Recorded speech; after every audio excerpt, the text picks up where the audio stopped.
मैंने तो न्याय और धर्म का काम किया है, तू मुझे अंधेर करने वालों के हाथ में ना छोड़। शुक्रवार 2 फरवरी 2024। आज के मनन के लिए मैंने आप ही के लिए चुना है योना अध्याय 3 और उसका 6वां वाक्य।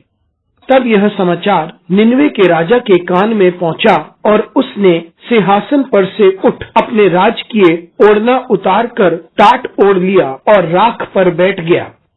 आपका दिन आशीषित हो। जब हम अपने आप को नम्र करते हैं और अपने आराम के क्षेत्र से दूर हो जाते हैं, तब परमेश्वर हमें अवश्य आशीषित करता है। आइए इस वाक्य पर मनन करते हैं। आज की सुबह का विषय है बाहर निकलना और नम्र होना। योना की इस पुस्तक में हम देखते हैं किस प्रकार से परमेश्वर ने नबी योना को निनवे भेजा और उससे कहा कि वे उसके वचन का प्रचार करें। लेकिन योना वह नहीं जाना चाहता था, क्योंकि वहाँ के लोग बड़े निर्दयी थे। वह नहीं चाहता था कि परमेश्वर उन्हें क्षमा कर दे, लेकिन परमेश्वर एक अद्भुत तरीके से उसे निनवे पहुंचाता है और योना नबी निनवे पहुंचता है, परमेश्वर के वचन का प्रचार करता है और लोगों ने पश्चाताप किया। वे उपवास करने लगे, वे टाट ओढ़कर राख में बैठने लगे और ये शब्द राजा तक पहुंचा और वे अपने सिंहासन से उतरकर उसने अपने राजकीय पोशाक उतार दिए और फिर वे टाट ओढ़कर राख में बैठ गया। एक राजा की जगह उसका सिंहासन होता है,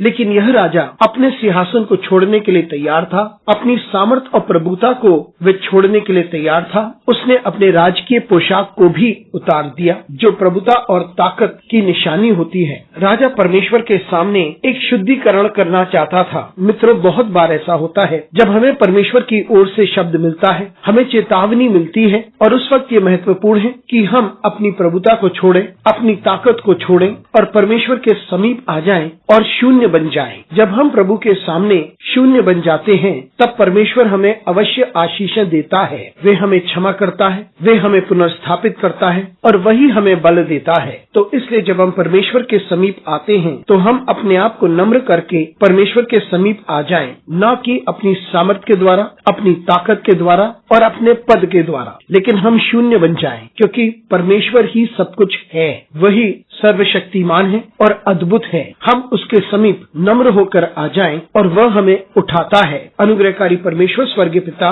तुझे धन्यवाद देते हैं, तेरी स्तुति करते हैं, तेरा आदर करते हैं और तेरी महिमा करते हैं। परमेश्वर हमारी सहायता कर, ताकि हम इस बात को समझ सकें कि जब हम शून्य बन जाते हैं, तू हमें आशीषित करता है। हमारी सहायता कर परमेश्वर, यीशु मसीह के नाम से मांगते हैं, आमीन।